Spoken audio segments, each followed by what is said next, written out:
प्रिय विद्यार्थियों, वेलकम। पिछले लेक्चर में हमने प्रत्यास्था गुणांकों के बीच संबंध y बराबर 3k 1 माइनस 2 सिग्मा प्राप्त किया था। आज हम प्रत्यास्था गुणांकों के बीच कुछ और संबंध प्राप्त करेंगे। सर्वप्रथम जो पहला संबंध है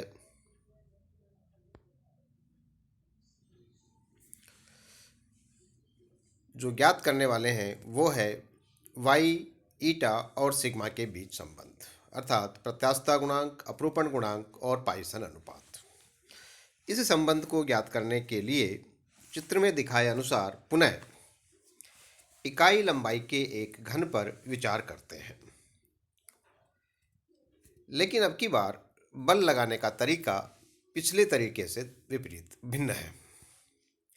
अब हम इस घन की जो एक्स अक्ष की जो दिशाएं हैं उसके अनुदिश एक संकुचन बल लगाएंगे तथा वाई दिशा के अनुदिश एक प्रसार बल लगाएंगे समान मान का F, जबकि जेड दिशा में हमने कोई बल नहीं लगा रहे। चूँकि पृष्ठ का क्षेत्रफल इकाई है इसलिए प्रतिबल भी F के बराबर होगा।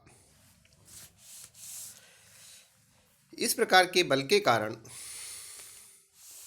हम जानते हैं कि बल की दिशा में हमेशा वृद्धि होती है जो F/y के बराबर होती है, जबकि बल की लंबवत दिशा में कमी होती है जो सिग्मा F/y के बराबर होती है। इसके विपरीत अगर संकुचन बल लगाया जाए तो संकुचन बल की दिशा में F/y की कमी आती है, जबकि उसके लंबवत दिशा में सिग्मा F/y की वृद्धि होती है। अब हम इस घन की बल लगाने के पश्चात नई लंबाइयाँ ज्ञात करते हैं। तो x दिशा में लंबाई बराबर होगा, नई लंबाई बराबर होगा 1 प्लस x दिशा में संकुचन बल के कारण कमी प्लस y दिशा में प्रसार बल के कारण कमी।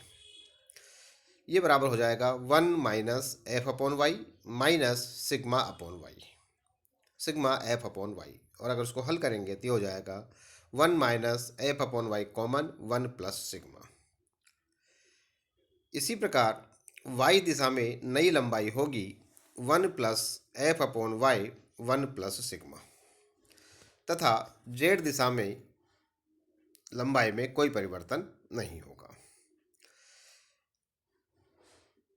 इस प्रकार से हम देखते हैं कि x दिशा में संकुचन होता है और उसी ही मान का संकुचन प्रसार y दिशा में होता है, अर्थात x दिशा में संकुचन और y दिशा में समान मान F/y 1 प्लस सिग्मा प्रसार होता है, जबकि z दिशा में लंबाई अपरिवर्तित रहती है। तो अपरूपण विकृति की जो प्रमेय है उसके अनुसार हम अपरूपण विकृति निकाल सकते हैं। चूँकि दो लंबवत दिशाओं में समान मान की अपरूपण विकृति है, इसलिए कुल अपरूपण विकृति हो जाएगी इन दोनों का योग, जो बराबर होगा 2F 1 plus sigma upon y। और इसलिए अपरूपण गुणांक ईटा बराबर है प्रतिबल F बटे अपरूपण विकृति, that is 2F/y 1 plus sigma. और अगर इसे हल करें तो हमें एक समीकरण प्राप्त होगा y बराबर 2 ईटा 1 प्लस सिग्मा। ये संबंध प्रत्यास्था गुणांकों के बीच दूसरा संबंध है। अब हम तीसरा संबंध निकालते हैं k ईटा और सिग्मा के बीच में। k आयतन प्रत्यास्था गुणांक, ईटा दृढ़ता गुणांक या अपरूपण गुणांक, और तीसरा है पाइसन अनुपात सिग्मा।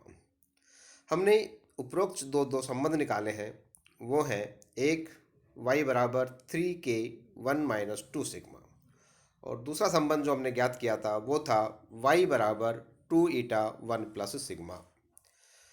दोनों y के ही मान हैं, इसलिए दोनों को बराबर कर दें तो हमारा समीकरण आता है 3k 1 माइनस 2 सिग्मा बराबर 2 ईटा 1 प्लस सिग्मा। और अगर इसको हल कर लें इस समीकरण को तो हमारा मान एक समीकरण में मिलता है, हमें सिग्मा बराबर 3k minus 2 eta divided by 2 eta plus 6k, जो कि डिजायर्ड रिलेशन है। एक और संबंध हम निकाल सकते हैं वाई के और ईटा के बीच में। इसमें हमें नया कुछ नहीं करना है, जो भी हमने उपरोक्त अनुसार जो 14 नंबर के समीकरण है 3k1 माइनस 2 सिग्मा बराबर 2 ईटा 1 प्लस सिग्मा, इस प्रकार के समीकरणों को हम हल कर सकते हैं। तो इसके अंदर हम केवल क्या करते हैं कि सिग्मा का मान समीकरण 13 से अगर 8 में प्रयुक्त करें तो हमारा समीकरण आएगा y बराबर 3k1 minus 2 y upon 2 eta minus 1, और अगर इसको हल करें तो हमारे संबंध आता है y बराबर 9k eta divided by eta plus 3k, that is a desired relation. अब हम सिग्मा के मान के ऊपर क्या लिमिट्स हैं उनकी गणना करते हैं। हमने उपरोक्त में समीकरण नंबर 14 लिखी थी 3k1 माइनस 2 सिग्मा बराबर 2 ईटा 1 प्लस सिग्मा। अगर हम इस इक्वेशन को देखें तो देखिए k और ईटा पॉजिटिव क्वांटिटीज है, और ये दोनों चूँकि पॉजिटिव क्वांटिटीज हैं इसका मतलब है कि 1 माइनस 2 ईट सिग्मा तथा 1 प्लस सिग्मा दोनों के जो चिन्ह है साइन है सेम होने चाहिए। तो अब हम एक अलग अलग प्रकार की दो परिस्थितियों पर विचार करते हैं, एक जब सिग्मा पॉजिटिव हो और एक जब सिग्मा नेगेटिव हो। मान लीजिए पहला केस लेते हैं हम, सिग्मा पॉजिटिव है। अगर सिग्मा पॉजिटिव है तो जो आपकी टर्म है 1 प्लस सिग्मा ये पॉजिटिव होगी गारंटेड, और अगर ये पॉजिटिव है तो 1 माइनस 2 सिग्मा भी पॉजिटिव होगा, और ये तभी संभव है जब सिग्मा का मान 1/2 से कम हो, अर्थात हमें सिग्मा पर एक लिमिट मिलती है कि सिग्मा का मान 1/2 से कम होना चाहिए।